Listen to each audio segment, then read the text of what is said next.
દિત્યાબેન ને છે ને અત્યારે એક મસ્ત વસ્તુ છે ને એ તમને બતાવી છે. તો અત્યારે તમે એમાં ખાંડ નાખી તો ગેસ તો બધો બહાર નીકળી ગયો. સોનાના ભાવમાં કડાકો થયો છે. હું અત્યારે આગળ સોડા બનાવતી તે તમે ક્યાં વિદેશ ગયા તા કે એકાદો રાણી હાર કરાવી ગયો ને. લે આ તો નરેશ દૂધ દોઈ ને આવ્યા ગાયનું. તમે દોઈતી ગાય? અમાર ત્યાં ખાવાના ટાણે ટાણે ધાંધિયા હોય. હેલો ફ્રેન્ડ્સ, ગુડ મોર્નિંગ, જય શ્રી કૃષ્ણ, જય દ્વારકાધીશ. કેમ છો બધા? મજામાં ને? તો સ્વાગત છે તમારું આજના નવા વિડીયોમાં. ને અત્યારે જો સવારના 10 જેવો ટાઈમ વાગી ગયો છે અને અત્યારે છે ને દિત્યાબેનને કરી દીધા છે આપણે મસ્ત મજાના ready. Good morning Ditya. Good morning, જય શ્રી કૃષ્ણ, જય દ્વારકાધીશ. કેમ છો બધા? મજામાં ને? તો સ્વાગત છે તમારા નવા વિડીયોમાં. સ્વાગત છે. હા, દિત્યાને ભણવાનો ટાઈમ થઈ ગયો છે એટલે એને પહેલાં આપણે રેડી કરવી પડે, કામ બધું મૂકવું પડે. તો દિત્યાને જે આંગણવાડીએ જવામાં છે ને થોડીક 5-10 મિનિટની વાર છે. 2 દિવસની હમણાં એને રજા હતી એટલે બહુ એન્જોય કર્યું ઘરે. મજા આવી ગઈ ઘરે. અને જે વાર છે ને ત્યાં દિત્યાબેનને છે ને અત્યારે એક મસ્ત વસ્તુ છે ને એ તમને બતાવી છે. આની પહેલાં વિડીયોમાં બતાવી દીધી છે. તો બતાવો બેન, તમારે શું બતાવવાનું હતું? તો જો આ અમારા દિત્યાબેનનું છે ને નવું બેગ છે. એમાં એનું નામ પણ લખેલું છે દિત્યા, અને આ એનો ફોટોસ છે દિત્યાનો. કાર્ટૂન જેવું લાગે દિત્યા. હે તો દિત્યાબેનથી રહેવાનું નહીં ને, તો દિત્યાને છે ને આજે નવું બેગ લઈને ભણવા જવું છે. નકર આ બેગ છે ને એને હમણાં નહોતું લઈ જવાનું, કેમ કે હમણાં એ છે ને પછી બાલવાટિકામાં આવી જશે. તો મેં કીધું કે વેકેશન ખુલે ને પછી તું લઈ જજે નવું બેગ. પણ એ નવું બેગ દેખાણું, નવી ગમે તે વસ્તુ દેખાય તો એનાથી રહેવાય નહીં. એટલે કે નહીં, મારે નવું બેગ લઈને જ ભણવા જવું છે. બસ થોડા દિવસ ભણવાનું છે, પછી તો વેકેશન પડી જશે. એટલે હું કહું કે ખોટું બગાડમાં એમ.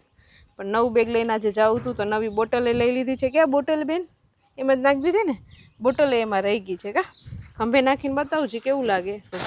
દિત્યાબેનને નવું બેગ ખંભે નાખી લીધું છે. તારા કરતાં તો બેગ મોટું લાગે છે દિત્યા. આમાં છે ને 3 ખાના છે, 1, 2 અને 3. ઓલા બેગમાં એક જ ખાનું હતું. દિત્યા સરસ લાગે છે. અને આ છે દિત્યાબેનને પાણી પીવાની બોટલ, એના નામવાળી દિત્યા સોલંકી. ચાલો તો અત્યારે છે ને ભાઈ સાંજનો સમય થઈ ગયો છે. સાંજનો એટલે 5 વાગવાનો સમય, નાસ્તાનો સમય થઈ ગયો છે. અને અત્યારે તો સીઝન છે વેફરની, તો આપણે વેફર ખાય છે, નાસ્તામાં કરીએ છીએ. હમણાં તો છે ને દર 2-3 દિવસે આટી વેફર તળીને ખાઈ લઈએ છીએ. એટલે મને એવું લાગે છે કે આપણે જે વેફર બનાવી છે ને એ 3-4 મહિનામાં જ પૂરી થઈ જશે. જો આમને આમ ખાતા રહેશું ને તો વર્ષ દિવસ નહીં ચાલે. ખાવા તો બનાવે તો ખાઈ લેવાય ને. પછી શું કરશું? પછી બાર પડીકા લઈને પણ આના જેવી નો મજા આવે નરેશ. ઘરની વેફર ખાવાની મજા જ કંઈક અલગ હોય છે. ઓલા બિસાડકની 15-20 કરોડની કંપની હોય એ બંધ થઈ જાય તો નો સારું લાગે ને. રોજગારી કેટલા માણસોને મળતી હોય. ઘણા લોકોને મેં આની પહેલા વેફર બતાવી હતી, ત્યારે બધાએ કીધું હતું કે સરસ બની છે વેફર. અને કોકે કોમેન્ટ કરી હતી કે ચલભાઈ જરાક રેડ લાગે છે વેફર.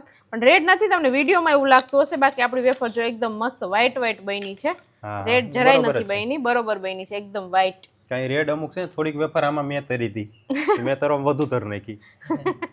તેલ વધારે આવી ગયું. નરેશને તળતા નો આવડે, શીખતા હતા. નરેશને તળતા નો આવડે, શીખતા હતા એ કે કેવી રીતે તળાય એમ. એટલે કેવી લાગી તમને વેફર અમારી? મેં બનાવ્યું. બધાને લઈ જ લેવું છે શ્રેય પોતપોતાના નામ ઉપર. ચાલો વેફર ખાઈ લે, દિત્યા માટે રાખી દઈએ. હા, દિત્યા ટ્યુશનમાં ગઈ ને ત્યારે કહીને જ ગઈ છે કે મારા ભાગની વેફર રાખી દેજો. ને પપ્પા વાડીએ ગયા છે એટલે એ બે દાદા દીકરીની વેફર આપણે રાખી દેશું. બધી નહીં ખાઈ જાય ને આટલી ખવાય પણ નહીં. ચાલો તો વેફર ખાઈ લીધી છે ને હવે છે ને આપણે સાદી સોડા પીવાની છે. Energy drink. હા, એનર્જી ડ્રિંક નથી પણ આ ખાલી આમ ભાઈ પડી મજા આવે તો પીએ. ઉનાળો છે ને. હા, અને મમ્મીને પૂછ્યું તો એને નથી પીવી એટલે આપણે જ પીશું. મારા મમ્મી આમાં હમણાં ન નાખતી, હું થોડું ખાંડ પણ નાખીશ. એટલે સુગર વાળી પીશ. લીંબુ શરબત જેવું થઈ જાય. એ જ કરવું છે મારે. અત્યારે ઉંમર છે ત્યાં બધું કરી લેવાય. ખાઈ પી લ્યો. હા, ઉંમર છે ને ત્યાં ખાંડ ખાઈ લેવાય, પછી જ્યાં થાય એના કરતા. તો અત્યારે તમે એમાં ખાંડ નાખી તો ગેસ તો બધો બહાર નીકળી ગયો છે. પહેલા નાખી દેવાની હતી નરેશ. પહેલા નાખવાની જરૂર હતી પણ હવે આપણે થોડુંક મોડું થઈ ગયું. પછી મને યાદ આવ્યું કે મારે ખાંડ નાખવાની છે, એટલે હવે માથે થોડીક સોડા નાખીશ. સમજાવું? હું અત્યારે આગળ સોડા બનાવતી તે તમે ક્યાં વિદેશ ગયા હતા કે? નહીં, બહાર મમ્મીને પૂછવા ગયો તો. હા, અહીંયા જ ઉભા હતા, હું બનાવતી હતી. ધ્યાન નતું તો એ મારે નથી નાખ્યું, હવે મારે નાખ. તો અત્યારે પછી આમાં શરબત જેવું થઈ જાય, ગેસ નહીં રહે, કઈ સોડા પીવાની મજા ન આવે એટલી. હાલ આપણે ક્યાં વળીએ, મીઠું લાગવું જોઈએ થોડીક વાર. હું આખો ગ્લાસ જો નિરાતે મેં સોડા પીધી ને તો ફિનિશ થઈ ગયો. નરેશ તો હજી સોડા હલાવવામાં જ છે. હવે ખાંડ ઓગળતા વાર લાગી. ખાંડ છે ને સોડા ઠંડી આવી જાય એટલે ખાંડ ઓગળે જ નહીં. પેલા તો એ બધું તમારે નાખ્યા પેલા કરવાનું હોય. હવે તો હાલ છે હવે ન ઓગળે. ઠંડી વસ્તુ હોય ને, ઠંડુ પાણી આવી જાય ને સોડાનું, એટલે ખાંડ ઓગળતા વાર લાગે. નરેશ તમે આમ રસોઈમાં થોડાક ઠોઠ છો. મારે ક્યાં આમાં હોશિયાર રસોઈ માટે મેં માણસ રાખેલ છે એટલે. કેવું લાગે? શરબત બની ગયું કે શરબત જ બન્યું હોય. ચાલો તો આપણે છે ને મસ્ત ઠંડી ઠંડી સોડા પી લીધી છે એટલે આમ મજા આવી ગઈ. આપણે વેફરે ખાઈ લીધી, નાસ્તો થઈ ગયો. મહેમાન આવ્યા, મહેમાન. હું કયો દેવરજી, તમે શું કયો દેવરજી? દેવરજી નું મોઢું નથી. નવા કપડા પહેરીને અમારે જવું છે હિંચકા ખાવા અને લસરપટ્ટી ખાવા અને પાકિસ્તાન. આવું હાલ ને, મજા આવશે. હાલ. પાકિસ્તાન જવું હાલ. કા ચાઇના આવવું? કાલ ગયો તો પાકિસ્તાન ગયો તો ચાઇના. અને અહીંયા જો મમ્મીને છે ને એઝ યુઝ્યુઅલ જે બધું કામ રેગ્યુલર એનું ચાલુ જ. હવે જો મમ્મીને આવ્યો છે ચોખા હામા કરવાનો વારો. બે ટાઈમ હોય મારે. હવે દારૂ આવેલી બધા ચોખા રહી ગયા તો કાલે ચોખા હામા કરીને ભરી દઈએ એટલે પછી ખીચડી બનાવીને ખાધા કરીએ. ચાલો તો છે ને જે અહીંયા આપણે આંબરી છે ને તો હમણાં છોકરા વર્ગી પડ્યા ને બધું પૂરું કરી નાખ્યું. અહીંયા જો આપણે ડાયરું 2-3 ભાંગી નાખ્યું. આપણે એક દિવસ છે ને ઘરે નહોતા ને ત્યારે આવી ગયા હતા, સમયનો લાભ લઈ. પછી પાછું આપણે પ્રમોશન કરી આખા ગામમાં વિડીયો જોઈ આપણે પ્રમોશન કરી કે અમારે ઘરે અમારા છોકરા પાછા જોઈને આવે. અને આમરાય પણ જોરદાર આવ્યા છે. છોકરાઓ ખાય ને તોય ખૂટે એમ નથી, પણ હજી છે ને થોડાક નાના છે. હજી થોડાક દી જાય ને અઠવાડિયું એટલે મસ્ત થઈ જાય. અઠવાડિયું જાહે નહીં જાય. સાચી વાત છે.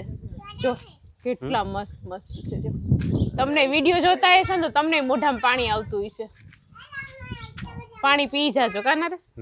અને ખાવા હોય તો અમારે ઘરે આવજો. સોનાના ભાવમાં કડાકો થયો છે. શું થયો? હા, સોનાનો ભાવ કેટલો થયો? કેટલો થઈ ગયો? 1:20. હાલો રાખજો. હાલો નાખી આવ્યા. સેઈ વેચવા કે લેવા? સેઈ વેચવા કે હાવ ઘટી જાય પેલા વેચી આવી એવું નથી કરવું ને? એવું નથી કરો. લેવાનું છે. લેવાનું. 1:20 માં મળશે. હાલો તો અત્યારે ઓનલાઈન મળતું હતું એટલે દુકાનવાળા કેટલામાં વેચતા હોય સોની કેટલામાં ખબર નહીં. ઓનલાઈન લઈ લે. ઓનલાઈન લઈ લીધું છે સવારનું થોડુંક. વાંધો નહીં. હવે કાલ જોઈએ ઘટશે કે લીધું જાય કે વધે. ઓહો કડાકો થયો. મમ્મી કીધું કડાકો થયો સોનાના ભાવમાં. કડાકો થયો હોય તો એકાદો રાણીહાર કરાવી દો ને. રાણીહારનો ડોક ખાલી તે આ મૂંઘામાં લઈ લીધો ને. હા, મેં આ લીધું ને ત્યારે મને બહુ મોંઘું પડ્યું. મને હવે મને અફસોસ થાય જેમ જેમ ઉતરતા જાય ને ભાવ એમ. જોર જોરથી રાઈડ પડીને બોલ આમ તો. પણ હવે ઉતરશે ને તોય આપણે કંઈક કરાવી લેવું છે. ભાવ ઉતરે ને એટલે લાખની નીચે થઈ જાય ને પછી આપણે કંઈક કરાવીએ. ઓહો, તમે પૈસા વાળા બધું વિચારો બાપા. અમારે ત્યાં ખાવાના ટાણે ધાંધિયા હોય એટલે ધાંધિયા આ હોય કે ભાઈ શેનું શાક બનાવવું, ટાણે શાકનું શેનું બનાવવું, શાકની રામાયણ હોય. અત્યારે જો ઈ જ કરું છું, ફ્રીજ ખોલીને જ બેઠી છું. શાકને જ ધાંધિયા છે કે શેનું શાક બનાવું. તો 1:20 નહીં 1:30 છે. ચાલો તો અત્યારે આપણે છે ને થઈ ગયો છે રસોઈનો ટાઈમ એટલે આપણે અહીંયા લઈને બેસી ગયા છીએ તુરિયા. આજે તુરિયાનું શાક બનાવવાનું છે અને સાથે સાથે અમારા દિત્યાબેન પણ અહીંયા બેસી ગયા છે લેસન કરવા. એને હોમવર્કનો ટાઈમ થઈ ગયો છે કા દિત્યા? ટ્યુશનનું લેસન કરવાનું છે તો હું ને દિત્યા બંને અહીંયા ખાટલા ઉપર બેસી ગયા છે. વાતો એ કરતા જશું, લેસન એ કરતા જશું ને હું મારું શાક સુધારતી જઈશ. અને નરેશ છે ને ગાયો દોડાવે છે મમ્મીને, કેમ કે પપ્પા વાડીએથી આવ્યા નથી એટલા માટે. કેમ કે હવે ગાયને છે ને હથવારાની જરૂર પડે, એકલી દોવા જ ન દી. 2 જણા તો જોઈએ જ. એટલે આજે નરેશને અહીંયા ઊભા રાખ્યા છે. હવે આવે ને પછી પૂછીએ કે દોવા દીધું કે શું થયું એમ. લે આ તો નરેશ દૂધ દોઈને આવ્યા ગાયનું. તમે દોઈતી ગાયને? તમે આજે ગાય દોવા ગયા હતા? કાઉ દરવા ગયા હતા? કાઉ દોવા ગયો તો કાઉ દોવા દીધું કે?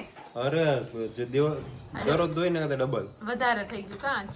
બાકી હમણાં ઘણા ટાઈમ ત્યાં નરેશ ગયા નથી એટલે હું ગાય ભૂલી ગઈ હોય, ઓળખતી ન હોય. અરે મારું તો બહુ ઓલી છે તમારી એવા છે. હું ગયો એટલે સીધું બોકડું ભરી દીધું આમ. હા, ખબર પડી. હાથે નો ડડો પડ્યો.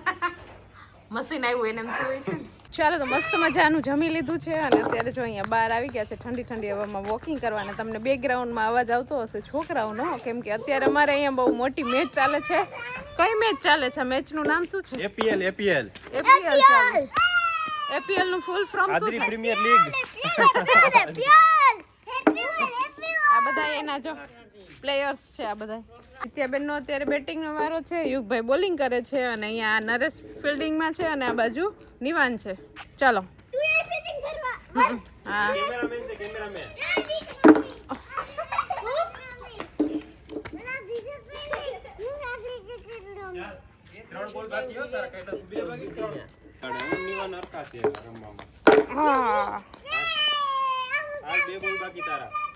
કેટલા બોલ છે? 6 બોલ. 1 ઓવર. હા 6. ઓ આ નિવાન બહુ બ્રેવ લાગે છે. આ યુગ અને દિત્ય છે ને ઈ અંધારું હોય ને તો આટલું ખાલી દૂર જવું હોય ને તોય ન જાય. અમારા નિવાનભાઈ છે ને એ બહુ બહાદુર છે, ગમે ત્યાં મોકલો ને ત્યાં દોડ્યા જ જાય. કા નિવાન, તને બીક ન લાગે કોઈનાથી બીતો નથી હે? ચાલો હવે આપણે નવા પ્લેયર આવ્યા છે યુગભાઈ, બોલિંગમાં નવા પ્લેયર આવ્યા છે. ઓહો નો બોલ, નો ચાલે આ પ્લેયર, નો ચાલે આવા. ઓ નહીં ચાલે હા. ચાલો તો બાર છોકરાઓ સાથે થોડી વાર ક્રિકેટ રમ્યા, છોકરાઓને રમાડ્યા, મજા કરી અને થોડી વાર બહાર રમીએ તો છોકરાઓ માઇન્ડ ફ્રેશ થઈ જાય ને એને મજા આવી જાય. અને પછી જો હવે રૂમમાં આવી ગયા છીએ ને બધા લોકો સૂઈ ગયા છે અને મારે થોડું ઘણું કામ છે તો હું ફટાફટ કરી લઉં અને વિડીયોને અહીંયા એન્ડ કરી દઈએ. તો તમને આજનો મારો આ વિડીયો કેવો લાગ્યો કોમેન્ટ કરજો, લાઈક કરજો, શેર કરજો અને જો ચેનલમાં નવા હોય તો સબસ્ક્રાઈબ કરજો. આવતીકાલે મળીશું નવા વિડીયો સાથે, ત્યાં સુધી બાય, ગુડ નાઇટ.